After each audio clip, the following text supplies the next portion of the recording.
नमस्कार, ओंकार न्यूज देख रहे हैं आप। आपके साथ मैं हूं आस्था श्रीवास्तव। रुक करते हैं खबरों का।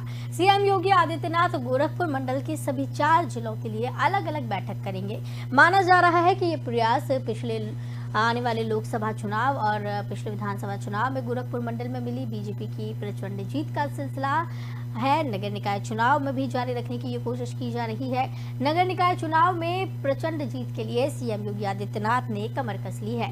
वे बीजेपी के संगठनात्मक कार्य योजना के मुताबिक इसकी रणनीति बनाने में जुटे हैं। यही वजह है कि सीएम योगी मैराथन बैठक करने जा रही हैं।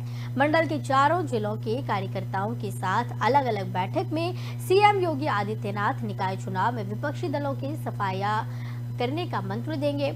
नगर निकाय चुनाव के मद्देनजर मुख्यमंत्री की बैठकों का सिलसिला रानीडीहा स्थित बीजेपी के क्षेत्रीय कार्यालय पर शुरू होगा। सबसे पहले कुशीनगर जिले की बैठक होगी, फिर महाराजगंज, देवरिया और बाद में गोरखपुर जिले के तहत आने वाले निकायों को लेकर चुनावी बैठक की जाएगी। इन बैठकों के अलावा गोरखपुर महानगर क्षेत्र के तहत नगर निगम के महापौर और वार्ड पार्षदों के चुनाव को लेकर भी मुख्यमंत्री योगी आदित्यनाथ की एक बैठक करेंगे और गोरखपुर क्लब परिसर स्थित आशीष मैरिज हॉल में ये बैठक होगी। मुख्यमंत्री योगी आदित्यनाथ जब भी गोरखपुर दौरे पर होते हैं तब वे गोरखनाथ मंदिर में जनता दर्शन कार्यक्रम में फरियादियों की समस्याएं भी सुनते हैं, लेकिन इस बार ऐसा नहीं हो पाएगा। इस कार्यक्रम को चुनाव आचार संहिता लागू होने के कारण स्थगित कर दिया गया है। तो आपको बता दें कि नगरीय निकाय चुनाव को लेकर बीजेपी एक्टिव नजर आ रही है। सीएम योगी आदित्यनाथ इसी के चलते जो है अलग अलग जगहों पर बैठक कर रही हैं और कार्य योजना बना रहे हैं। आपको बता दें कि पिछले लोकसभा चुनाव और विधानसभा चुनाव की प्रचंड जीत के मद्देनजर आगे भी ये सिलसिला जारी रहे। निकाय चुनाव में भी ऐसा देखने को मिला। इसी के चलते बीजेपी जो है जोर आजमाइश में लगी हुई है और बैठक कर रही है लगातार। इस दौरान कार्यकर्ताओं को जीत का मंत्र योगी आदित्यनाथ देंगे और पिछले चुनाव में बीजेपी को प्रचंड जीत मिली थी, उसी को दोहराने की कोशिश निकाय चुनाव में की जा रही है।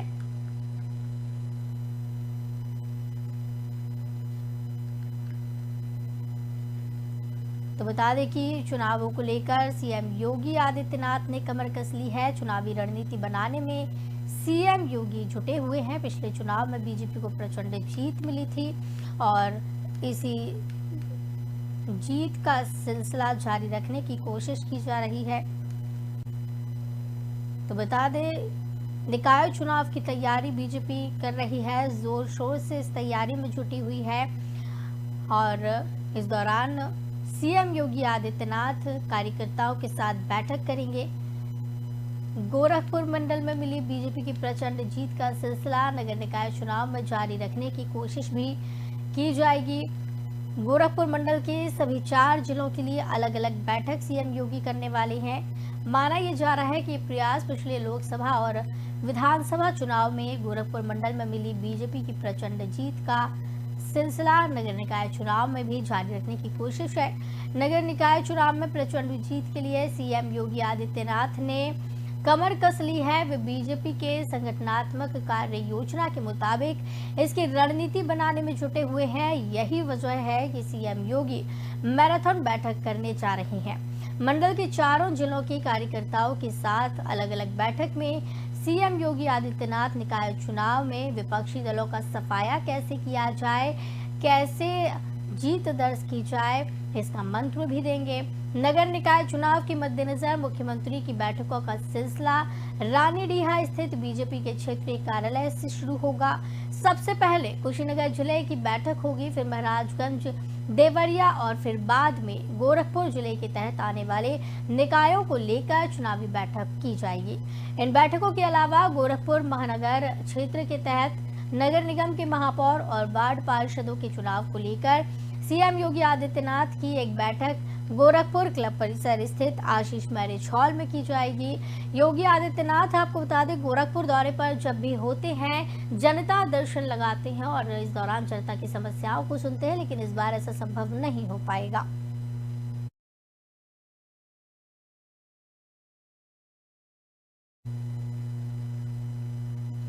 24 फरवरी 2023 को जब उमेश पाल की हत्या हुई तो लोगों की निगाह अतीक अहमद के बेटे असद पर गई, लेकिन उस शख्स की चर्चा नहीं हुई जो गैंग का सबसे खतरनाक गुर्गा है।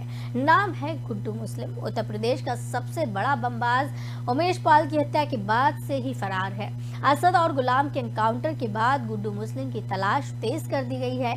एसटीएफ ने खुलासा किया है कि गुड्डू मुस्लिम अतीक के विरोधी गैंग से संपर्क में है। अतीक और अशरफ की हत्या के बाद पुलिस और एसटीएफ ने अपना पूरा फोकस बमबाज गुड्डू मुस्लिम, अतीक की पत्नी शाइस्ता परवीन, साबिर और अरमान की तलाश में किया है। गुड्डू मुस्लिम बमबाज के अलावा सुपारी किलर भी है। कई सालों से सुपारी लेकर हत्या कर रहा था।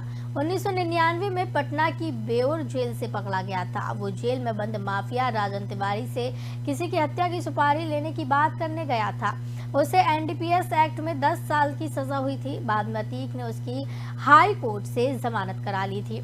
गुड्डू मुस्लिम, शाइस्ता परवीन और बचे हुए शूटरों को पकड़ने के लिए एक बड़ी मीटिंग आज हुई है। इसमें CM Yogi Adityanath, STF chief Amitabh यश, स्पेशल डीजी प्रशांत कुमार के साथ साथ प्रयागराज के अधिकारी भी जुड़े थे। मीटिंग में गुड्डू मुस्लिम और शाइस्ता से जुड़े केस के बारे में जल्द ही एक्शन की बात की गई थी। तो बता दें कि गुड्डू मुस्लिम की तलाश तेज कर दी गई है। सीएम योगी ने इसी के चलते एक बैठक ली है और इस बैठक में चर्चा की गई है कि किस तरीके से गुड्डू मुस्लिम को पकड़ा जा सकता है। और आपको बता दें कि उत्तर प्रदेश का सबसे बड़ा बमबाज ये बताया जाता है। 24 फरवरी 2023 को जब उमेश पाल की हत्या हुई तब लोगों की जो निगाह है वो अतीक अहमद के बेटे असद पर गई, लेकिन गुड्डू मुस्लिम को लेकर ज़्यादा चर्चा नहीं हुई। ये इस गैंग का सबसे खतरनाक गुर्गा बताया जाता है। उत्तर प्रदेश का सबसे बड़ा बमबाज है। उमेश पाल की हत्या के बाद से ही गुड्डू मुस्लिम फरार चल रहा है। असद और गुलाम के एनकाउंटर के बाद गुड्डू मुस्लिम की तलाश तेज कर दी गई है। एसटीएफ ने यह भी खुलासा किया है कि गुड्डू मुस्लिम अतीक के विरोधी गैंग के संपर्क में है। अतीक और अशरफ की हत्या के बाद पुलिस और एसटीएफ ने अपना पूरा फोकस बमबाज गुड्डू मुस्लिम, अतीक की पत्नी शाइस्ता परवीन, साबिर और अरमान की तलाश में किया है। गुड्डू मुस्लिम बमबाज के अलावा सुपारी किलर भी है।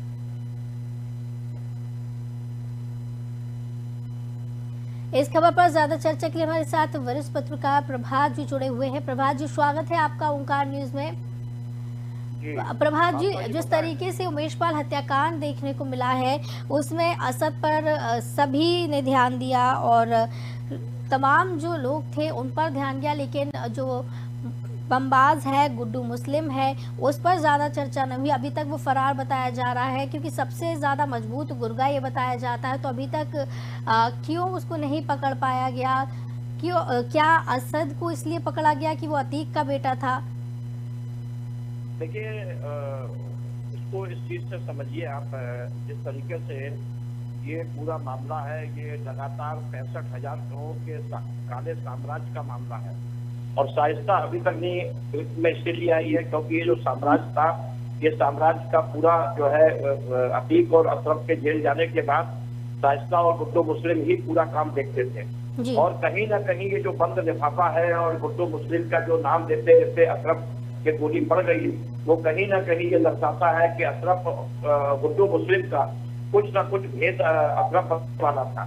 और आखिर गुड्डू मुस्लिम को जमीन निकल गई या शाइस्ता को जमीन निकल गई, ये सबसे बड़ा सवाल है। आज जो हत्यारे हैं उनको 4 दिन की पुलिस रिमांड में भेजा गया है और पुलिस अब रक्षा में मौत को लेकर जिस तरीके से अब सुरक्षा हो रही है, यही सुरक्षा अगर पहले अतीक के साथ हो जाती तो कई सफेद पोस्ट और कई लोग जो बड़े बड़े जो माफिया हैं वो पकड़े जाते हैं, नेता, राजनेता, ब्यूरोक्रेट, ये सब पकड़े जाते हैं। लेकिन अतीक और अशरफ के मरने के बाद ये राज दफ्न हो गए हैं।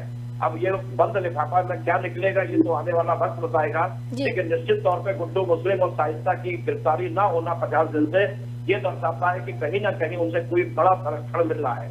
जी बिल्कुल प्रभात जी, जिस तरीके से सुरक्षा की आप बात कर रहे हैं, सुरक्षा में कहीं ना कहीं एक बड़ी चूक तो नजर जरूर आ रही है क्योंकि अतीक अहमद और अशरफ को भी पुलिस की सुरक्षा के बीच मार दिया गया और वहीं जब उमेश पाल हत्याकांड हुआ, उमेश पाल भी सुरक्षा कर्मियों के बीच में थे, फिर उनको इस हत्याकांड को अंजाम दिया गया। तो एक बड़ा सवाल यहाँ पर सुरक्षा पर खड़ा हो रहा है कि ये कैसी सुरक्षा व्यवस्था मुहैया करवाई जाती है?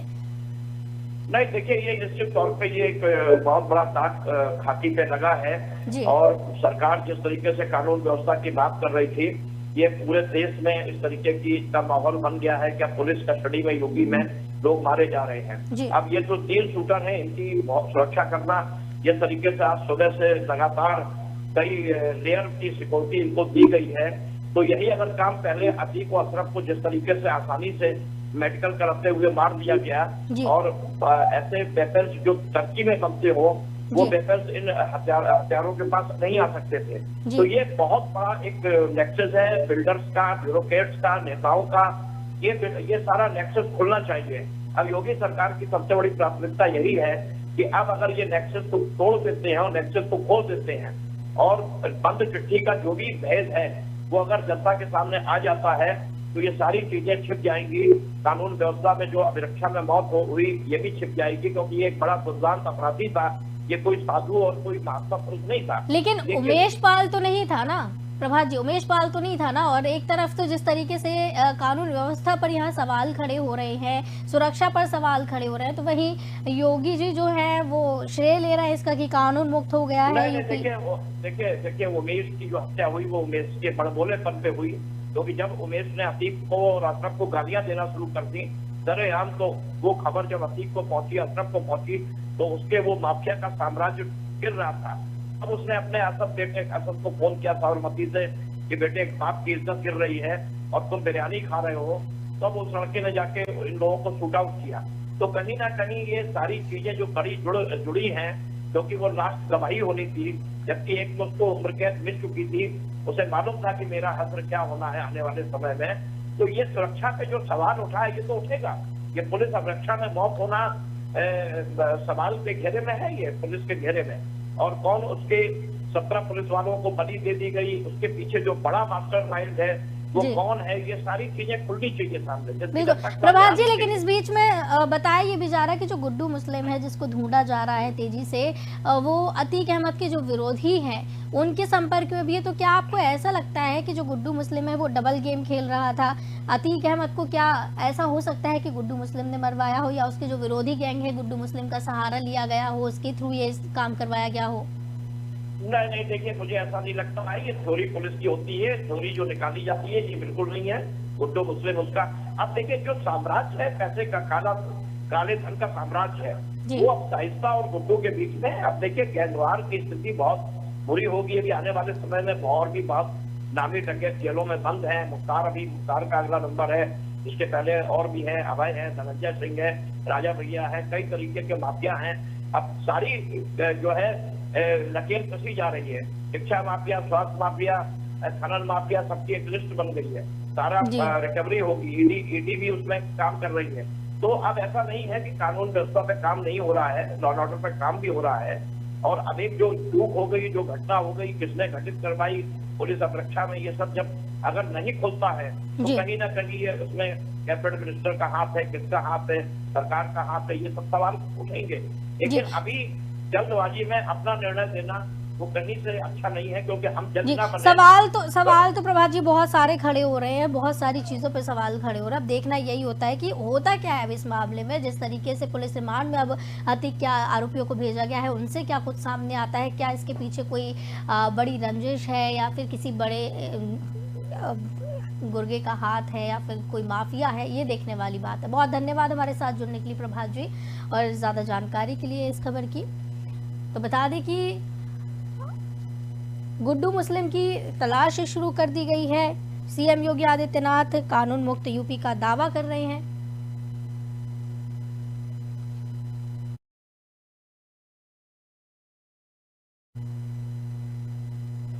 अतीक अशरफ की हत्या के बाद पुलिस के सामने कई अनसुलझी कड़ियां हैं, जिनका पता लगाने के लिए प्रयागराज पुलिस की टीमें मशक्कत कर रही हैं। वारदात को अंजाम देने वाले तीनों आरोपी लवलेश, सनी और अरुण का नाम सुंदर भाटी और लॉरेंस जैसे गैंगस्टरों से जुड़ रहा है। साथ ही ये तीनों प्रयागराज पहुंचने से पहले दिल्ली में मिले थे, लेकिन उनकी ये मुलाकात किसके इशारे पर हुई, उनके पास तुर्की मेड जिगाना पिस्टल कैसे पहुंची, इन सवालों के जवाब अभी तक पुलिस को नहीं मिल सके हैं। जानकारी के मुताबिक एसआईटी तीनों हत्यारों को लेकर प्रतापगढ़ जेल से प्रयागराज के लिए रवाना हो चुकी है। बताया जा रहा है कि जांच के लिए गठित एसआईटी टीम ने मुख्य न्यायिक मजिस्ट्रेट को कोर्ट में प्रार्थना पत्र देकर अतीक अशरफ की हत्या की इन तीनों आरोपियों को तलब करने की मांग की है। आपको बता दें, माफिया अतीक और अशरफ का खात्मा महज 40 सेकंड के अंदर हो गया था। प्रयागराज में मेडिकल के लिए कॉलविन अस्पताल ले जाते वक्त सनी, लवलेश और अरुण नाम की 3 आरोपियों ने गोलियां बरसाकर अतीक अशरफ की हत्या कर दी थी। शूटआउट की जिस वारदात ने यूपी समेत पूरे देश को दहला दिया, उसकी अनसुलझी कड़ियों ने पुलिस की उलझनें बढ़ा दी। अब तक की तफ्तीश में इतना तो साफ हुआ है कि अतीक और अशरफ की जान लेने वाले अपराधी लवलेश, मोहित उर्फ सनी और अरुण मौर्य शुरू से ही क्रिमिनल बैकग्राउंड के थे। इस वारदात को अंजाम देने के लिए तीनों का एक दूसरे से मिलना और इस साजिश को सिरे तक पहुंचाना पुलिस के लिए एक पहेली बना हुआ है।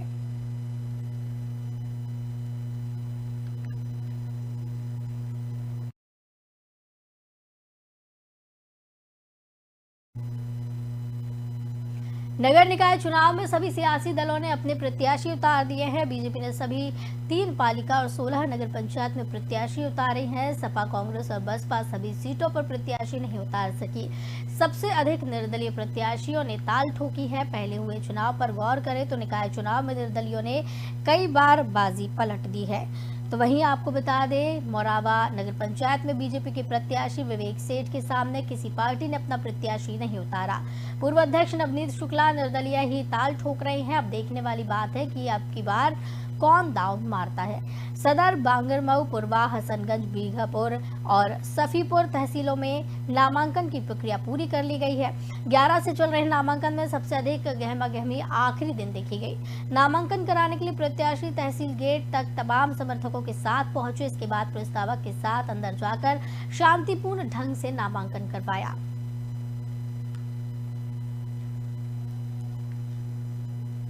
इस खबर की ज्यादा जानकारी के लिए हमारे साथ शुभम अवस्थी हमारे संवाददाता जुड़े हुए हैं। शुभम, यूपी निकाय चुनाव को लेकर तैयारियां तेज कर दी गई हैं। प्रत्याशी का ऐलान कर दिया है। नामांकन जो पहला चरण था वो खत्म हो गया है। क्या कुछ क्षेत्र में देखने को मिल रहा है? प्रत्याशियों के बीच में कितनी टक्कर है?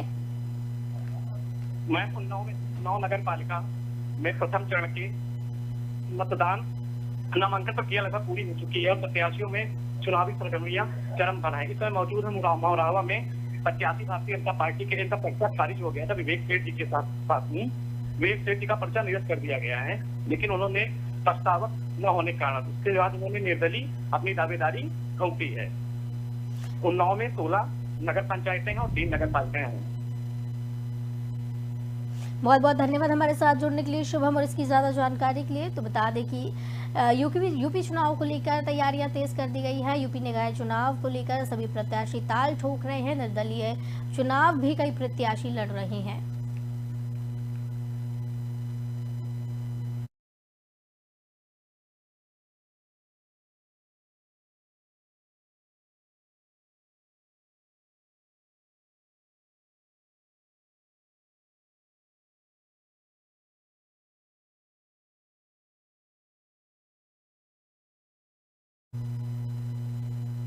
नगर निकाय चुनाव में सभी सियासी दलों ने अपने प्रत्याशी उतार दिए हैं। तो वहीं प्रतापगढ़ जिले की बहुचर्चित सीट कुंडा में चुनावी रण का ऐलान हुआ है, जहां सपा प्रत्याशी सीमा गुलशन यादव के नामांकन करते ही चुनावी बिगुल बज गया है। आपको बता दें, गुलशन यादव लगातार 2 बार से कुंडा नगर पंचायत अध्यक्ष रही हैं। वहीं उन्होंने अपने कराए गए कामों का हवाला देकर जनता से वोट की अपील की है। गुलशन यादव का कहना है कि एक ही चेयरमैन बनाए जिससे चक्कर न लगाने पड़े। बताते चले कि मोरावा नगर पंचायत में बीजेपी के प्रत्याशी विवेक सेठ के सामने किसी पार्टी प्रत्याशी को नहीं उतारा गया है।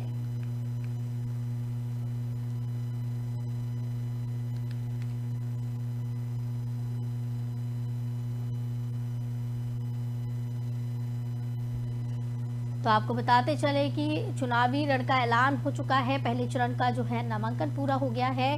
कुंडा में सीमा गुलशन यादव ने नामांकन किया है और निकाय चुनाव को लेकर सभी प्रत्याशी अपनी ताल ठोक रहे हैं। लगातार 2 बार से अध्यक्ष रहे गुलशन यादव, सभी सियासी दलों ने अपने प्रत्याशी उतार दिए हैं। निकाय चुनाव में सभी सियासी दलों ने अपने प्रत्याशी उतारे हैं। 2 बार से कुंडा नगर पंचायत अध्यक्ष रही हैं। गुलशन यादव का कहना है कि एक ही चेयरमैन बनाए जिससे कि चक्कर न लगाने पड़े।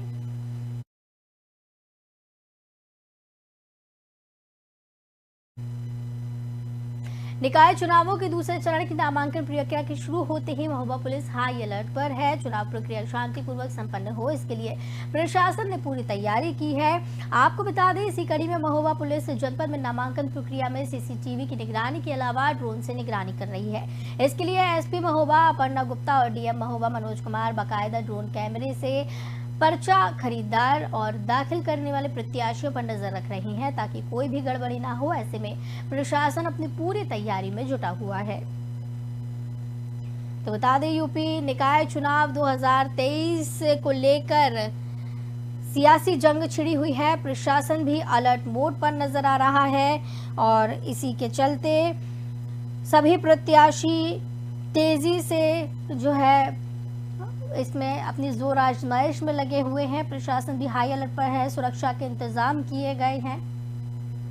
इस खबर पर ज्यादा जानकारी के लिए हमारे साथ कौशलेंद्र जुड़े हुए हैं, संवाददाता हैं हमारे। बहुत बहुत स्वागत आपका ओंकार न्यूज में। जिस तरीके से यूपी निकाय चुनाव की तैयारियां चल रही हैं, हाई अलर्ट मोड पर प्रशासन है, दूसरे चरण की नामांकन प्रक्रिया शुरू हो गई है, क्या कुछ चुनावी मैदान में देखने को मिल रहा है? देखिए, मैं आपको बता देना चाहता हूं कि इस समय महोबा जनपद जो है निकाय चुनाव के दूसरे चरण में चल रहा है और 17 तारीख से चुनाव में नामांकन प्रक्रिया महोबा जनपद में शुरू कर दी गई है। हालांकि जनपद महोबा में जो है आज की तारीख में 4 नगर पंचायतें हैं, जिनमें महोबा, चरखारी, खरेला, फूलपहाड़ और कवरई शामिल है। और उन चारों नगर निकाय चुनाव में महोबा समेत 5 नगर निगम मिलाकर के हो जाते हैं।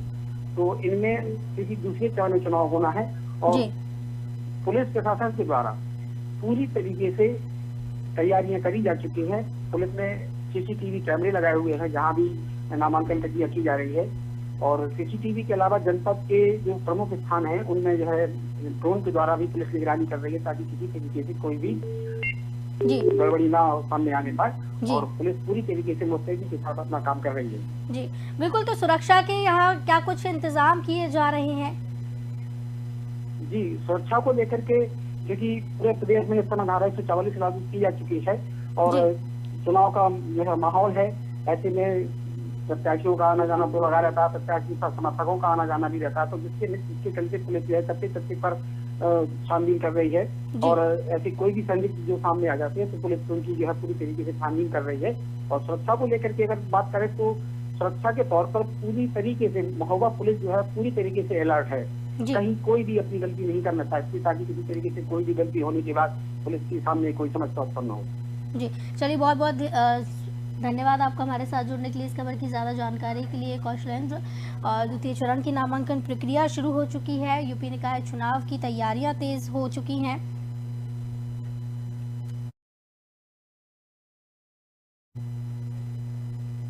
तो इस बुलेटिन में फिलहाल इतना ही, मुझे दीजिए इजाजत, नमस्कार।